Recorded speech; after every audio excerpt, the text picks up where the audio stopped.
This is Rami reporting for Reason to Resist here in Havana, Cuba.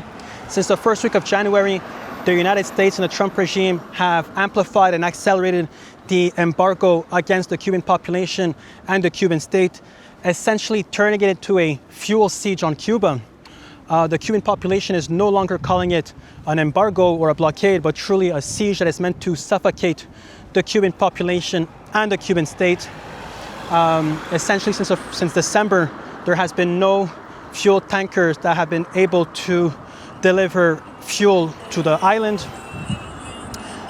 Fuel tankers have been getting seized and pirated by the United States. The United Nations have called it a humanitarian crisis, and I was able to witness it with my own eyes.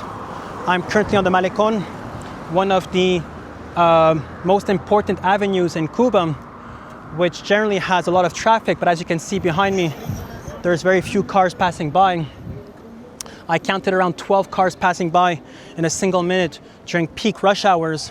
And as you can see right behind me, there's a gas station with no cars at all. And that's because there's no fuel left in that gas station. There's only 3 or 4 gas stations still operational here in Havana with very long queues. And the access to gas and fuel has been prioritized to essential services such as ambulances and taxis that provide assistance to dialysis patients who regularly need to go to the hospital. There's been massive amounts of blackouts in Havana and other parts of the country where during the evening it's very difficult to get access to electricity. There's also a lot of trash piled up on the corner of multiple streets, and that's because garbage disposal services are a lot less frequent in order to maximize the amount of fuel left into this country.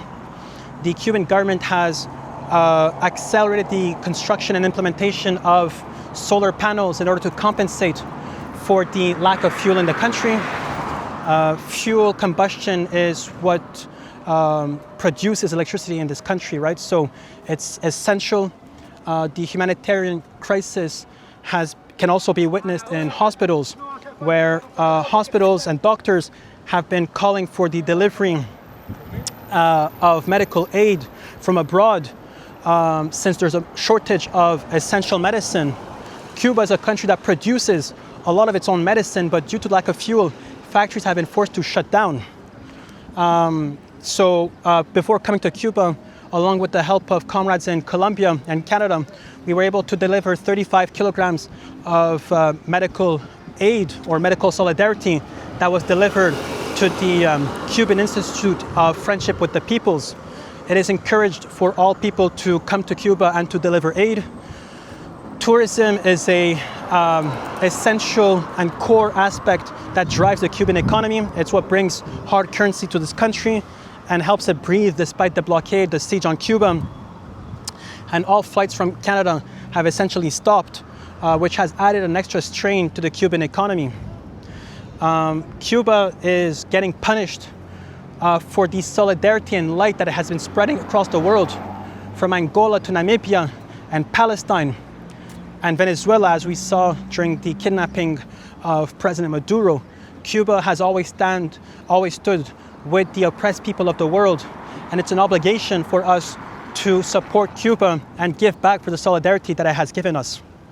I'm currently on a street in front of the Havana Libre Hotel, and as you can see behind me, there's a very big pile of trash.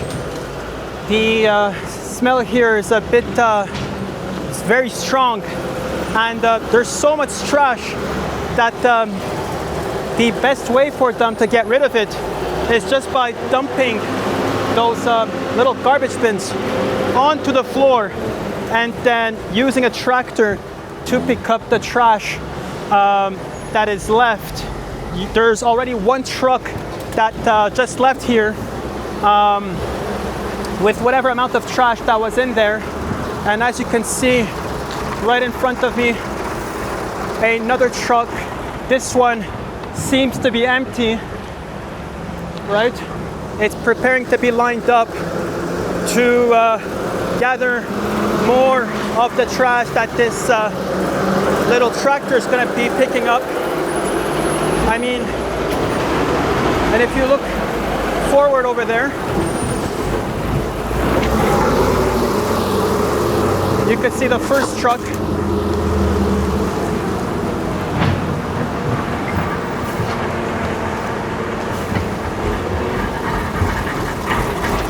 It's also important to note that this accumulation of waste in the streets may cause huge public health issues,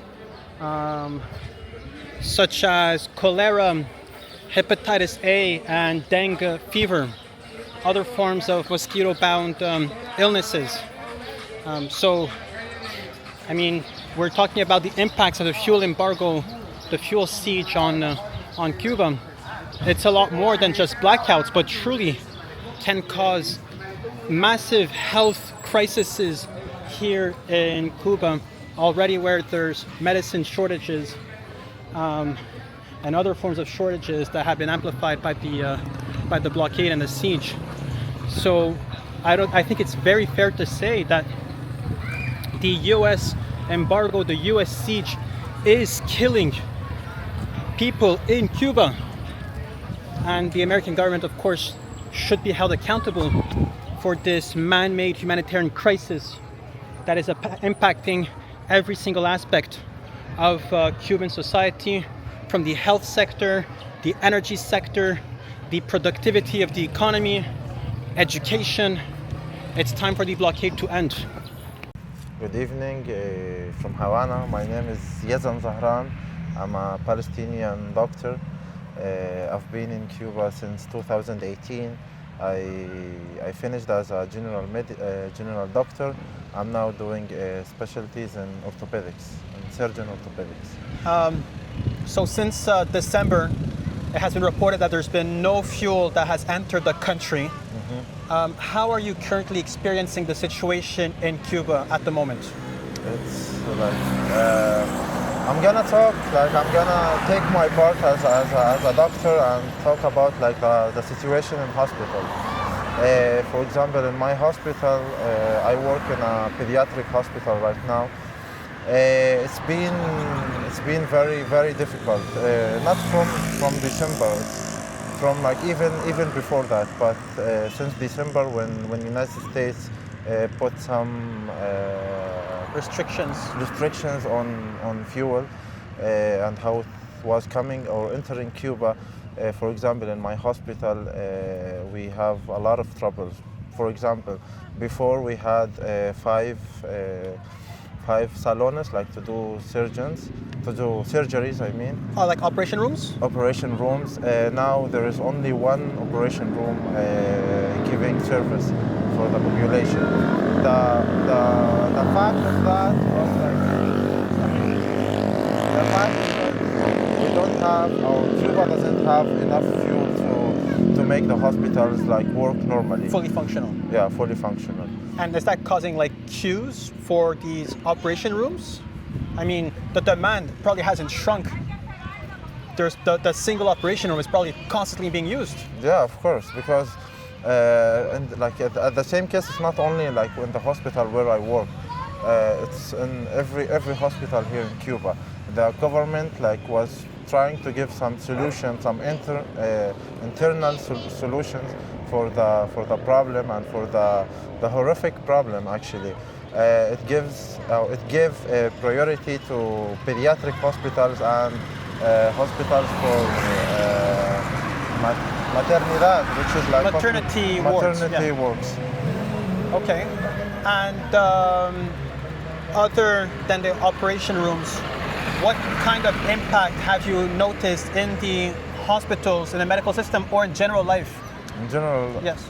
For example, like Cuba doesn't have like recourses for example, like for medications, and we're having like, a lot of troubles. We're trying to find solutions.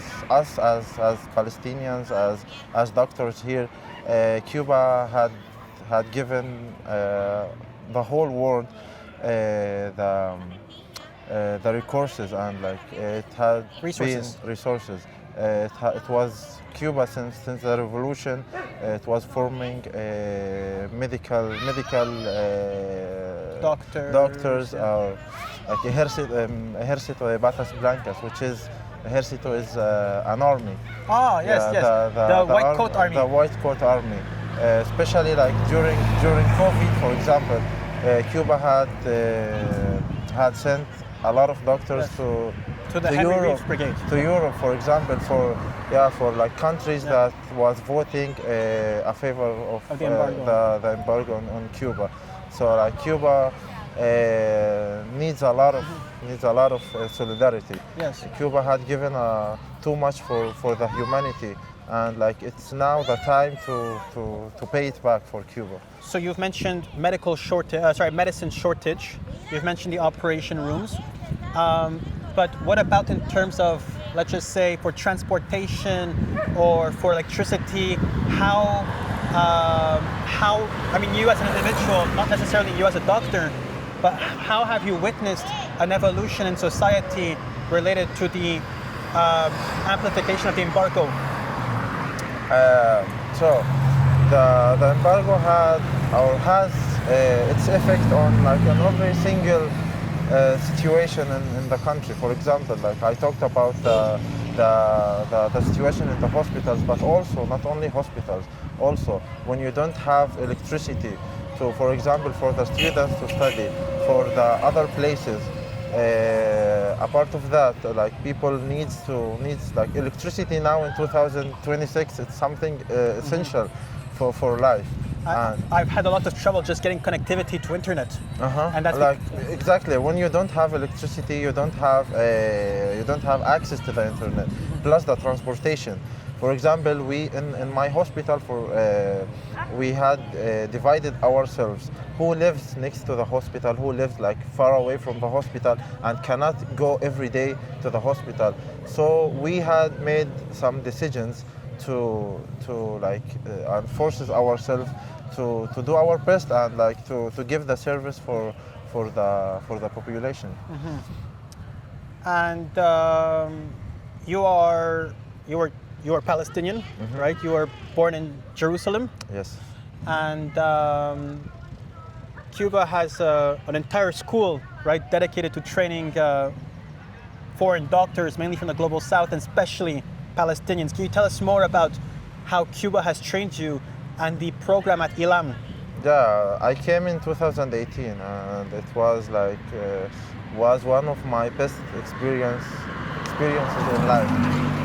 Ilam is a small community, but Ilam is a big community in how they teach students to not be only like doctors, to be doctors like conscious doctors, revolutionary doctors, and this is the idea of Fidel to form doctors, conscious doctors, to go to their societies, because like in Western countries, people study medicine just for like economic benefits, but here in Cuba, nobody, most of people or most of doctors who had formed in Cuba or still forming in Cuba thinks about the human basis, actually, not the economy, the economy situation. Fidel Castro has this expression or the speech where he talks about medicos and not bombs. Medicos and not bombs. Yeah, because and apart of that, like Cuba doesn't send bombs to other countries, it sends but still doctors. Except doctors, and doctors has this essential job to save lives. Not only in our places. No, we had formed Cuba had formed us to be in every country, in every place where people and humanity needs us. And how big is the community of Palestinians at Ilam? Right now, it's before it was more Palestinians, but now a few Palestinians are coming, of course, because as the situation in West Bank or in Gaza Strip, nobody can leave the country, and like a lot of restrictions. And can you tell us more about the program at Ilam? I mean, it's, from what I understood, you're on a full-paid scholarship. I mean, Cuba is essentially training you, housing you, and maybe possibly even feeding you for free. Literally, everything for free. I came to Ilam. I had where to stay. I had the best education ever I can have. And what do they expect in exchange? What are you expected to give back to Cuba? I don't know this. For me to give back to Cuba? I don't know, but what is there? Do you have an obligation to work in Cuba? Do you have an obligation to pay back your education? No. It's just Cuba is just like providing solidarity. It's the idea about forming doctors from the South global world is about the internationalismo, and this is like the one of the principal ideas for Fidel Castro. So under an embargo, sorry, go on. Yeah, so like it's one of the ways of solidarity between South global world, South global countries. Despite the embargo, there's barely fuel coming. There's no fuel coming in. There's no electricity. There's not much electricity. There's medicine shortage, food shortage, and Cuba is still focusing on training Palestinian doctors in the global South as its way of. Because actually, it's a way to like articulate or like to make connections and like enlaces between the global or between like countries, which is those countries are suffering from maybe like imperialism as like in their for example, like what's going on in Palestine what's going on in Cuba. It's the same. It's like are we suffering in Palestine as a genocide? In Cuba here is the same. It's a silent genocide. When you have a blockaded on Cuba since more than 60 years, and Cuba still have this moral duty for the human, the humanity. I mean. Can you tell us more about the similarity between the siege on Palestine, not just on Gaza, but all of Palestine really, and the similarity with the siege on Cuba? There was barely any gas that entered Gaza during the ongoing genocide. There's a fuel embargo now.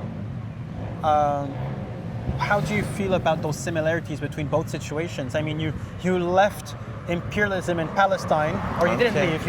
You came to Cuba, but with like another way of imperialism. Exactly. In Palestine, we live it like every day. I'm from Jerusalem, a small place called Amwas. I've never been in Jerusalem, by the way. Although you're what, kilometers away? It's like 14 kilometers from my house, and I've never been there. The only times I've been in our like occupied territory. Like Palestine, it's all occupied, but 1940 Palestine. 1948 territories. The only time I was like I could see our country was when my brother was in jail. So we were doing we went to visit him. So it was the only time I've seen our country, like our land. I came to Cuba and we feel like a part of the blockaded in Cuba, but here the people has this like appreciation, not appreciation. It's more that they have like conciencia revolucionaria. Revolutionary consciousness. About the situation in Cuba, because what are we facing in Palestine? Cuba is facing the same thing, because by the end of the day we are facing the same enemy. And for Cubans, like the solidarity movement with Palestine, it's not only because it's like something diplomatic. It's more than the internationalismo, which is like the only thing we have. Not the only, we have a lot of things like in common, but facing the same, having the same project and facing the same enemy.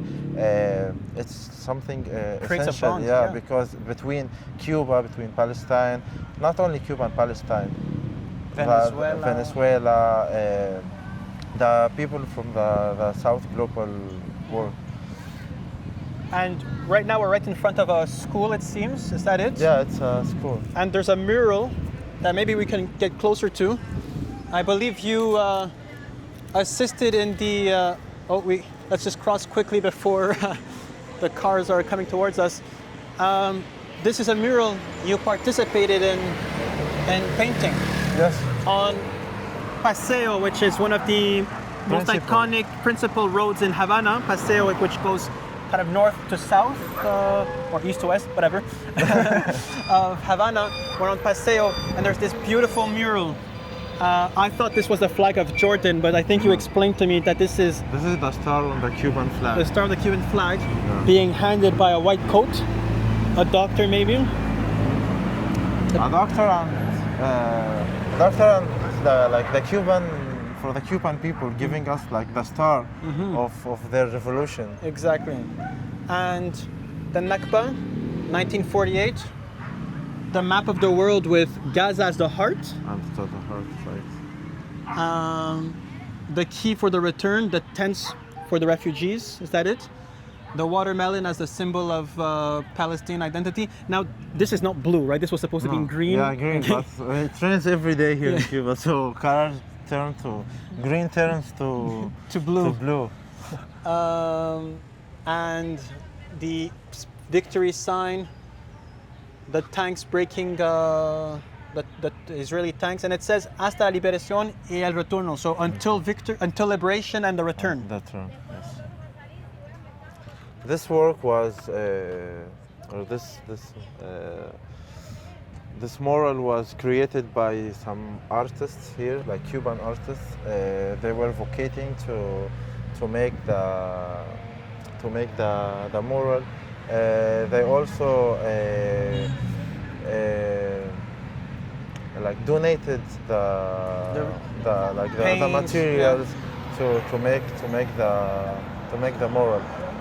Actually, they did 2 murals, and they are planning to use every mural here in Havana to send messages to the world, not only for Palestine, even for like other cases, like other. The struggle for black people in the United States. We saw Martin Luther King schools named after Martin Luther King. Martin Luther King. So like in every part in Havana, you can feel and you can live the like el espíritu revolucionario. You know, in many places around the world, as Palestinians, when we travel, sometimes we feel like we're a bit of a burden to society. You go to Lebanon, people try to pin the civil war on us. And when I first met you, I asked you, like, did you ever have any problems in Cuba? And I just meant it just in general, you know? Like, I mean, maybe it's me who's a troublemaker, but wherever I go, I tend to cause problems. But you said here in Cuba we're respected as Palestinians. Yes. Can you tell us more about, I mean, truly, at this point, you must feel welcome here. It's a different experience, considering the checkpoints, the occupation, the apartheid. You live in Palestine. In Canada, you get persecuted for saying from the river to the sea. Here you are accepted as who you are as a Palestinian, and you're not asked to compromise on your identity. Like, this is for the Cuban. I remember the first time I came to Cuba, a teacher came to receive us in the airport, and he had the kufiya. He didn't speak Arabic. We didn't know Spanish. At this point, you didn't know a word of Spanish? No, I had nothing to do with Spanish. So once we saw the kufiya, we saw like we arrived to the correct person. So after that, we went to Ilam. In Ilam, you live like the experience between other students. For example, Ilam is a small community with almost like 80 nationalities from all over the world. Even like students from United States come and study medicine in Cuba. For the Palestinian students here in Cuba, they are very welcomed because we have big enlaces between the Cuban cause and the Palestinian cause in general. And as a Palestinian, like the Cubans see us as like extraordinary people who never gave up, who still gives like even lives, like sacrifice our lives to stay in our land and never like negotiate with the occupation. Compromise, yeah. Yeah, compromise with the occupation. Did you? So like we always look for like minimum common between like every causes, between like the Cuban revolutionary and the Palestinian revolution, between like the La Revolución Bolivariana in Venezuela and Palestine, because at the end of the day, now after 7th October, so many truths of who's leading the world right now has been like so obvious. So us as Palestinians and Cubans, or people from all over the world, we have to look for the minimum common between us to fight back and to make more relations, more like enlaces estructurales between the people of all over the world. And what did you know about Cuba before coming here?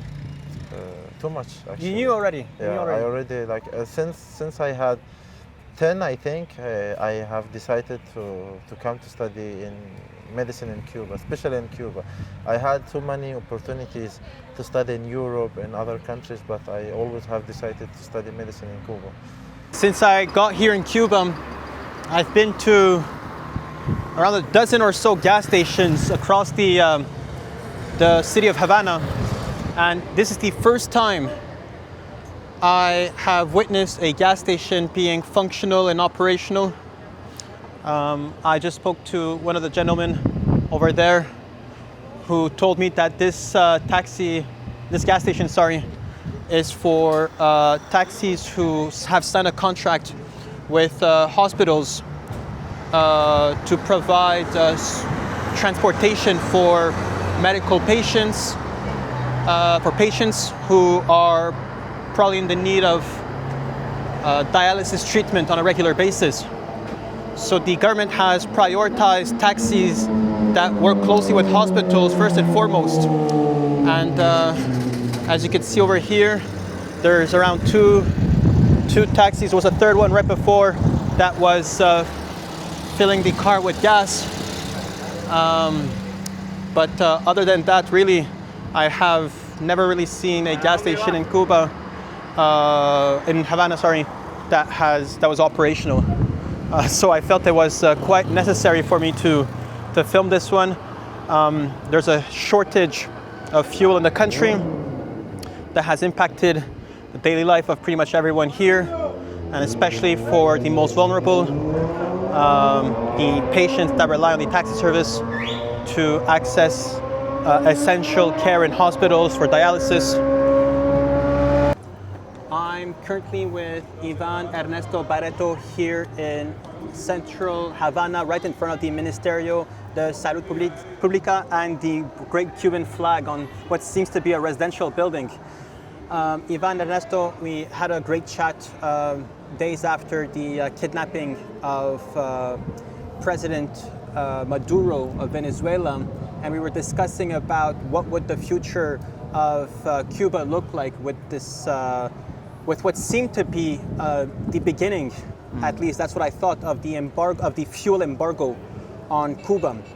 But being here in Cuba, I realized that the embargo on fuel, at least specifically on fuel, did not start in December, but actually much longer, back during the pandemic. Can you tell us more about this fuel embargo and how it evolved over time? Yeah, sure. First of all, as you mentioned, it was something that from the prior administration of Donald Trump, he started to target shipping companies and enterprises that provide fuel to Cuba. So even before the pandemic, we were already suffering from that policy. Since 2019 started this kind of persecution against the shipping companies that were sending oil to Cuba. And I think my first concern here is that Cuba has been under an embargo since the 1960s, at least 1959, before the revolution even. What are the Americans trying to achieve with this embargo? Well, first of all, I don't like to call it embargo. It's not the term, the exact term that defines what the United States has been imposing against Cuba for the last 60 plus years during these decades. Actually, what in the official discourse is being used blockade, but the correct term to referring to this kind of policy would be system of unilateral coercive measures against Cuba, with an extraterritorial impact. That's what actually defines everything that is related with the blockade against Cuba. And according to your question, yeah, since even before the institutionalization of the blockade, which was with an executive order by Kennedy back then in the 1962, even before that, there were some measures applied against Cuba trying to prevent Cuba to get some income from their sugarcane industry, trying to prevent the relations and try to isolate Cuba from the rest of the Latin America and the Caribbean. So, and even the issue with Guantanamo, with the naval base that the United States unilaterally and illegally is still there, even though the Cuban government and the Cuban people have decided that we want that territory back to our country. Now, but what exactly are the Americans trying to achieve with this siege on Cuba? I mean, currently it seems from what you've been telling me there has been no fuel that was imported since December. Most ships that have been traveling in the Caribbean Sea, I even believe in other parts of the world that were destined to go to Cuba have all been pirated, right? They've been captured by the Americans. What is truly Trump's end goal with this policy of suffocating Cuba through the restriction of fuel?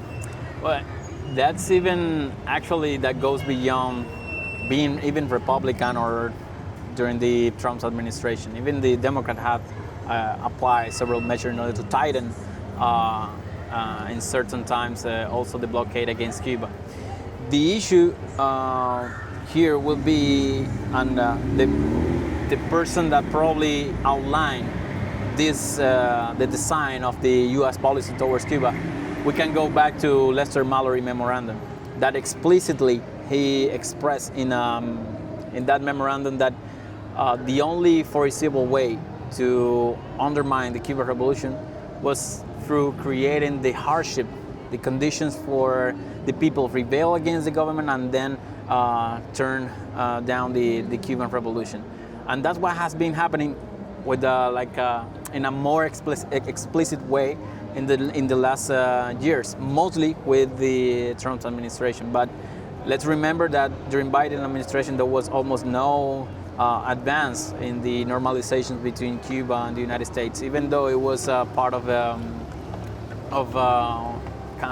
policy of campaign during 2020. And I believe I was reading that the Americans themselves recognized the popularity of the Cuban Revolution. Yeah, in that memorandum, he explicitly referred to it. The vast majority of Cubans support Castro. The only foreseeable way is trying to generate, hardship, decrease the nominal and actual income of the Cuban people, etc. It's very explicit, and I invite your audience that please look for this Lester Mallory memorandum in April 1960. So in some way, it requires foreign influence, foreign involvement into Cuba to change and to remove the popularity of the revolution. Yeah, they openly have said they want a regime change in Cuba, and not only by targeting and directly affecting Cuba, but also other countries around the world. I mean, this extraterritorial impact of the blockade also generates damage and generates tensions between the economic relation between Cuba, the normal relation that should exist between Cuba and the rest of the world. The narrative that the US government is trying to sell to its own population is that Cuba is an existential threat to the United States, and that is pushing them to push for these regime change, or that's what they call regime change in Cuba. How do you respond to this notion that Cuba is an existential threat to the largest military in the world? Well, first of all, this is a narrative that has been pushed forward, or that has been encouraged by all this media and ideological apparatus of the Department of State of the United States, and all the media linked to Western media mostly. But if we are serious in our analysis, it's clear that Cuba never has been a threat for the United States. Actually, the opposite. And not only since the triumph of the Cuban Revolution. If we go back 200 years ago, there was a policy trying to dominate Cuba that was called the grapefruit policy. Back then, 200 years, and was in the way that the United States has been behaving against Cuba is the same way that has behaving against the Latin America, the rest of the region of Latin America and the Caribbean. Coup d'etats, putting dictators as they will, kidnapping presidents, undermining alternative and progressive processes that have been taking place in the region, and it's something that has been also worldwide. If we go to other regions, we can see the same behavior.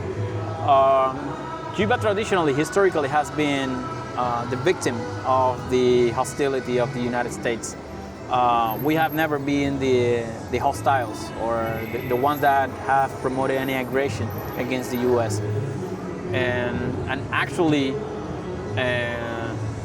this tension that has been created between Cuba and the United States has escalated due to the hostility of the United States. It's not because of Cuba willing to. Cuba do not have even one measure or unilateral measure against the United States. We have never posed like a threat for the United States. You've never invaded the United States, so the United States have invaded Cuba. We have never invaded any other country. Even when we supported national movement and liberation in Africa, it was because they asked for us to be there. And it's paradoxically that Cuba was there fighting neocolonialism and apartheid, and the United States was the one that was supporting those causes. So we have never posed like a threat for the United States. That's a lie, and the Cuban people have been also the receptors of the hostility and the terrorism that the United States has imposed against the Cuban people. Over 20,000 Cubans have died in terrorist attack and sabotage that the CIA and any other organizations linked to the intelligence organ in the United States have been promoting against Cuba throughout all these years. But as I told you, not since 1959, even before, 200 years, the United States opposed to the national movement of liberation in Cuba.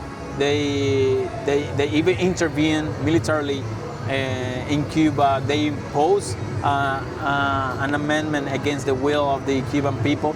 If we didn't accept that, the Platt Amendment, they will stay here, as well as they did in Hawaii, Puerto Rico. So Cuba never has been a threat. Well, it makes you wonder if anti-neocolonialization is an existential threat to the United States. The main issue with Cuba is that we are mostly an ideological threat for the model that they are trying to promote in the rest of the world, through hegemonism, through dominance, military dominance, through economic warfare. That's the way they have been doing that. And Cuba, of course, in the midst of this, exporting doctors and not bombs, is a totally opposite example of what collaboration, of what internationalism, solidarity should guide this, like the international vocation of the nations. And we cannot deny the fact that the fuel siege, accelerated since December, has been impacting in some ways the Cuban population. Can you tell us more about the consequences of the fuel embargo, the fuel siege? Well, preventing Cuba to access to fuel has a transversal impact in daily life in Cuba. Public transportation, if you see, there is almost none vehicles. This is a busy street, right? Yeah. This is like one of the main venue or main arteries, avenues in the city, and it's almost empty. That responds to this offensive on behalf of the United States regarding oil. The university has to stop their classes, even though the university students are not paralyzed. They are in the communities, they are going to the hospitals, they are going to the farm to also contribute with the production. Definitely it has a huge impact in the mobility, even in the private sector. The change of supply has been affected by all this situation. The blackouts also has increased even more. This can suppose like a humanitarian crisis for Cuba. The hospitals, all these buildings and these institutions, that it's vital for them to have energy, to have electric power to continue providing services. So all this has been affected. Now, before coming to Cuba, I was quite worried because the Canadian government had stopped all direct flights to Cuba. I had flown in from Colombia, and my biggest worry, my biggest concern was going to be if there was any risk that fuel would be completely depleted in Cuba. But you mentioned to me that 40% of the demand of Cuba is fulfilled by the internal supply of fuel. Can you tell us more about that? Yeah, during all this year, not only in the last 5 years, Cuba has applied a strategy trying to increase the production of oil. That we have rise already until around 40% of the oil that we consume is internal, is produced here in Cuba, but also through solar panel and through other ways, eolic park and etc., trying to increase the generation in Cuba. Specifically in the area of the fuel production, there have been some strategic projects with China, mostly, trying to discover new areas, explore new areas where we can extract the oil and also gas, which is also important for cooking and the basic tasks at home. So I don't think that we will reach to a position or a situation that there will be zero fuel in Cuba. Definitely will be a crisis. Definitely will be. There are already some austerity measures in order to decrease the consumption. But with this internal production and with this strategy to look for alternatives to cover the demand of consumption, I think that we will get some kind of balance until the international conditions can provide better opportunities for Cuba. What does that mean, international conditions become better? There has been no ships coming in from Venezuela. Mm-hmm. It's not quite clear what's the situation between Mexico's exports. I know they've been sending humanitarian aid, but it's been very ambiguous if fuel has been included in that. Mm-hmm. There's been discussions that Russia might be sending over fuel tankers, but again, this is all very, I don't know if it's intentionally or not, but very ambiguous. Can you tell us what we know for sure is going on and what variables do you expect to change? Well, the change that we expected is that the United States change its position. It's not the first time that they are trying to asphyxiate and generate this maximum pressure policy against Cuba. And I think that international mechanisms, the UN, the BRICS, other international groups and institutions can provide like a gateway for this humanitarian crisis that the United States is trying to provoke. I think that probably after Trump could be different scenarios. One of them could be even worse if Marco Rubio reached as a president. They are profiling him, trying to encourage this, his young, good image. This kind of issue in American policy may work. But at the same time, MAGA is polarizing a lot the United States, so it's critical the way the American citizens can react to all this situation. And that's why it's very important for us that the American people raise their voice, raise their awareness about what's going on with their administration against Cuba and the damage that has been created to the Cuban people. Not the government, not the Communist Party, not the Cuban people. The one that is walking in the street, the one that is trying to live, thrive, in the daily life. So I think that's the hope that I have for this situation. At the same time, trying to, in terms of internal policy, that we can achieve like a viable alternative to what is going on right now. In the last interview that we did together in early January, you mentioned the importance of people-to-people solidarity. Yeah. Specifically because in the case of states, the situation can become more complicated. You've mentioned Russia prioritizing its own national security, China as well wanting to prioritize its own national security. But in people-to-people solidarity, these bridges cannot be broken, and there's no amount of leverage that could break these ties. What does people-to-people solidarity look like towards Cuba today with the siege on Cuba? Well, there have been already a lot of even influencers worldwide speaking up about this unfair situation that we are facing. Political solidarity, material solidarity, there have been a lot of donations, a lot of collects, in order to get funds to different needs that Cuba has. Humanitarian, energetic, and in terms of providing some aid for food projects that are emerging also from the communities in not only rural areas but also urban areas. So the solidarity has been heterogeneous. The solidarity has been spread out worldwide.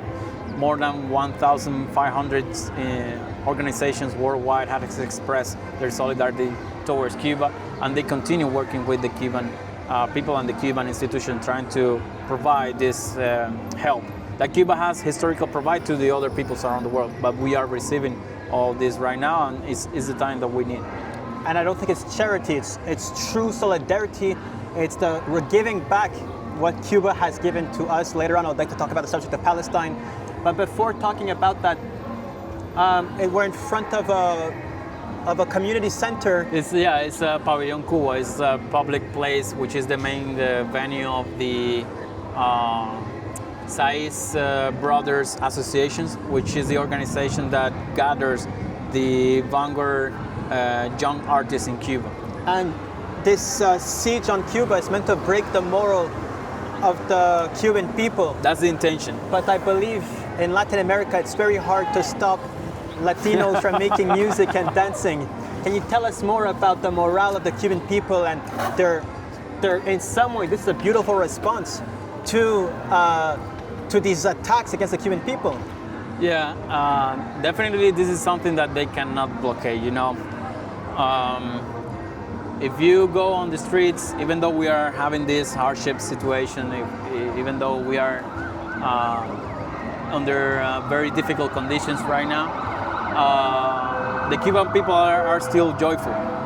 They like to party, they like to go to the Malecón, they like to go to these kind of places to enjoy, spend time with their friends. With the lack of mobility, this is something very centric. A lot of people will be coming here, and yeah, it's what also make Cuba and the Latin people a little special in the rest of the world, isn't it? So let's go inside, maybe. I think they call it Sazon here. And now one last thing before we go have some fun over there. You have a little tattoo here of the map of Palestine. You never told me about this. I was the one who spotted on my own. I think this is a beautiful example that the Cuban people are raised with this notion of solidarity. I had to learn it on my own. I learned about Palestine, and through my love of Palestine, I discovered about Cuba. Tell us more about what does Palestine mean to you, and what does Cuban solidarity look like? Well, this is something very peculiar because, for instance, in terms of patriotism worldwide usually is something linked to supremacist, xenophobic, conservative movement around the world. But in Cuba, patriotism is linked to internationalism. Cuba has been in other combat or struggles for independence and national liberation in other, not only countries in Latin America, but in other countries around the world, included in Palestine. Ernesto Che Guevara was even in Gaza. So this is something that I won't say maybe on our DNA, but it's something that while we are growing, we are constantly learning from this. It's in the DNA of the revolution, maybe. Exactly. It's part of the vocation of the Cuban Revolution. This internationalism, this solidarity that we have provided around the world. And it's, I think, the only way we as humanity can survive together. In terms of the solidarity with Palestine, we have been very clear. We have been even the first country probably in the world that cut relations with Israel. First of all, even prior to the triumph of the Cuban Revolution, Cuba opposed to the bipartition of the land in Palestine. Secondly, in 1973, Cuba cut relations with Israel after the Yom Kippur invasion.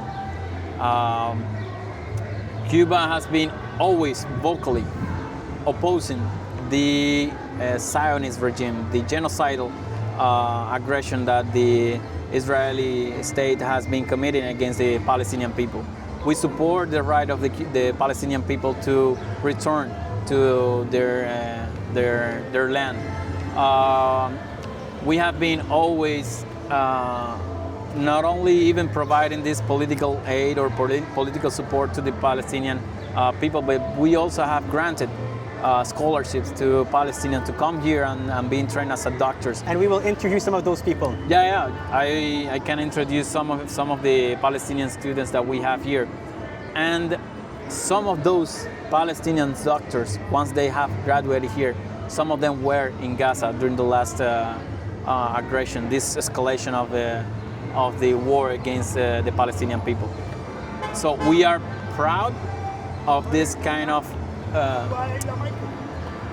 like a grain of sand that we are giving to the people around the world, and specifically with the Palestinian people, that we see a lot of similarities in the struggle that we are facing. It really seems like it's the same siege that we're facing. And to our viewers who paid attention... It's not a coincidence that the ones that always has been voting against Cuba embargo, exactly, in favor of continuing the Cuban blockade has been United States and its twin Israel. That's it. And to our audience, I really hope you took the time to maybe count the number of cars that have been passing behind Ivan during this interview. It's such a shame to see how the United States are attempting to suffocate the Cuban people from its much needed fuel. And we will be posting links in the description of this video on how to support the Cuban people in these times. It's an obligation that we have, because supporting Cuba means supporting internationalism. It's the beating heart of internationalism with their support in Angola, support in Algeria, in Palestine, and across the world, and especially Venezuela not too long ago. Thank you very much, Ivan. Thanks to you, and thanks for the people that will be also supporting and raising awareness about what's going on here.